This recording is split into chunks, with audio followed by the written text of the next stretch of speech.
I'm AJ Heb, and today we're talking about a movie that my reaction to the trailer is my most popular video at more than 8,000 views, which is the Batman official trailer.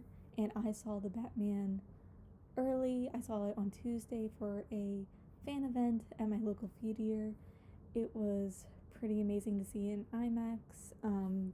They showed amazing artwork before the movie, and they gave out comic books of The Long Night, which is, I believe, the main comic book that inspired Matt Reeves' Batman, and it was a great night. Personal opinion, I am not a fan of IMAX itself just because for me it's too loud, it's very overwhelming, but I made the exception to go just because, again, the Batman was my most hyped movie for 2022. I even wore my Beats and turned them on during the movie.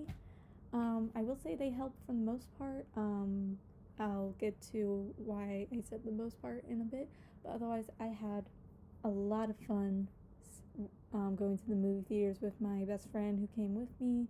I had a great seat and I had a great time because the movie is definitely my favorite of the year, but that's not saying much considering I've only seen a couple of movies so far for 2022.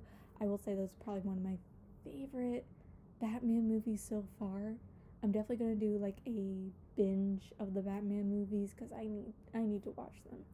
This movie kind of like reminded me of the time I would be like obsessed with DC Comics. It was like before Marvel, because I'm more lenient towards Marvel, but the movie reminded me of like why I loved Batman, because this is definitely a different Batman movie than the ones I've seen. I'm definitely going to go into this movie, so let's begin. So this is definitely not an origin story for Batman. This is more of a little bit after he became Batman, after Bruce Wayne became Batman, and this is really going into who Bruce Wayne is, how he plays Batman, and honestly his role in Gotham City, because it's very psychological, going into both Batman, Bruce Wayne, and even the Riddler, who is terrifying in this movie. Paul does a phenomenal job. There were like a lot of moments where I'm actually terrified of him because it's really hard to explain, to describe his performance, because it was just so realistic. And you hear his motives. He tells you his motive, like why he's doing what he's doing, and it's like insane how it's really hard to explain. It's boggling me right now, so I'm just gonna leave it at that. It's just mind-boggling how he plays the Riddler. And Robert Pattinson. I didn't watch Twilight.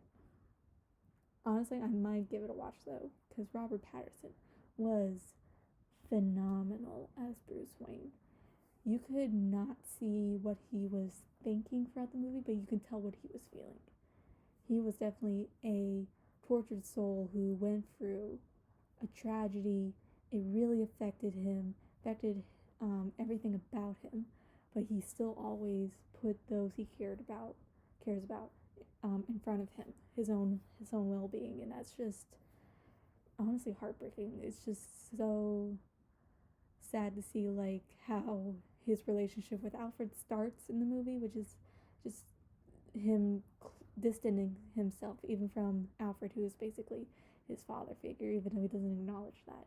Andy Serkis, loved him, one of my favorite actors. I love his portrayal of Alfred. It's like he also is a victim of the Wayne tragedy, but like people sometimes forget that, so this movie points that out, and he really wants to reach out for Bruce. He really wants to be there for him, but Bruce is just shutting himself out for Alfred, and that's just very struggling to see. And that scene in the hospital when they finally have a moment, Alfred reaches out his hand, that was when I was like genuinely smiling. I was like, finally a moment where they can like actually connect and like be there for each other. That brought almost tears to my eye, honestly. Zoe did a great job as Selena as well. I don't know too much about Selena Kyle. I don't really know her character that well. But she was great. Her chemistry with Robert was great, and just a lot of the action scenes between them, the chemistry is just honestly very great.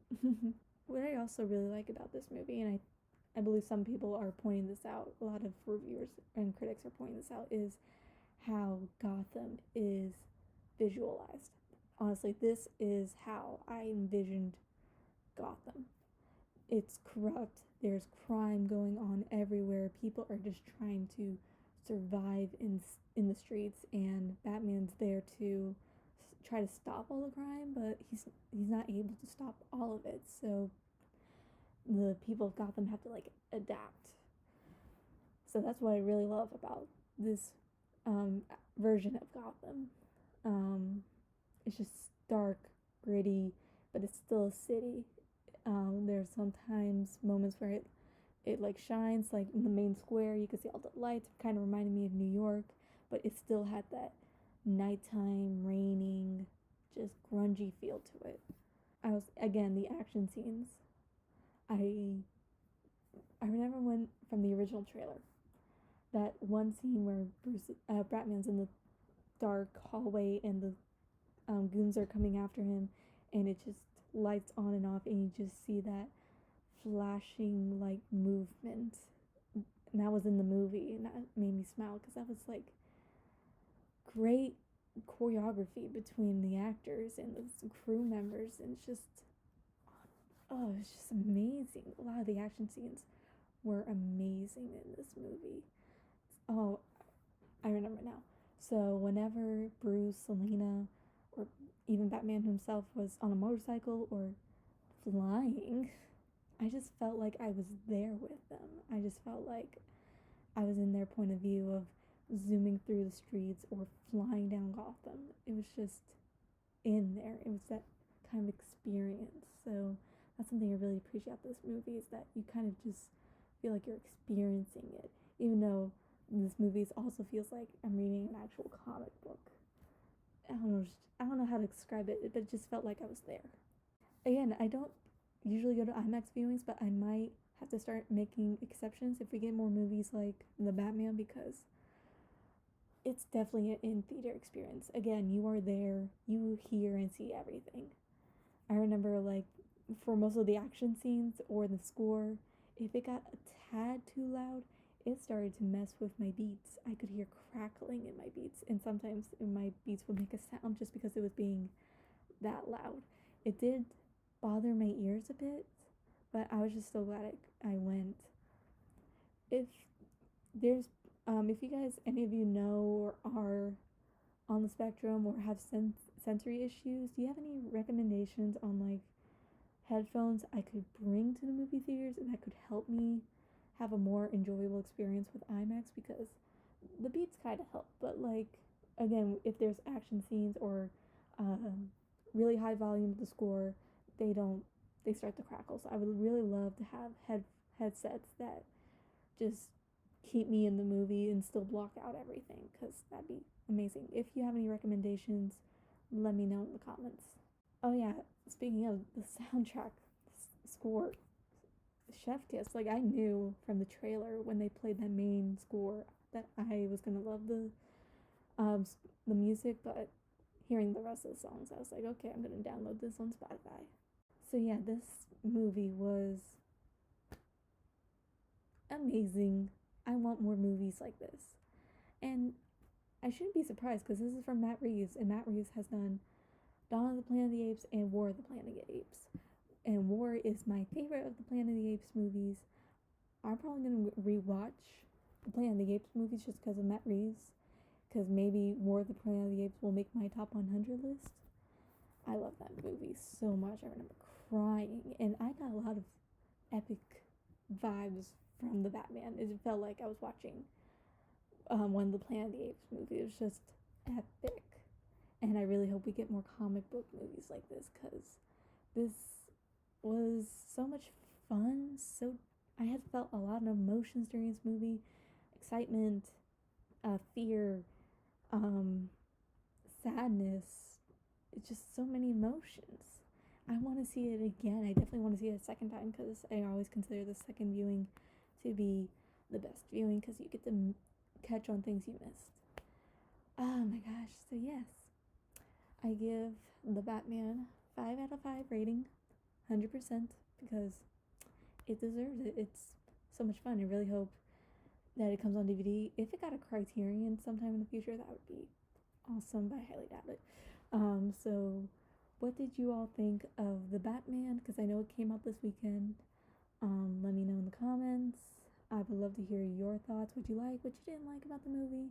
I will hopefully talk to you next time. I'll give you a little life update. Doing well. Leah's doing well. Work's going good. I have gone through like a major epiphany about my career, so if you want to see like a little short video of that, me talking about that, because I would love to talk about it. I do miss doing like videos not about movies, just videos about my autism, my mental health, or any life update. Just let me know in the comments. I'm always reading comments. So I will see you next time. Bye.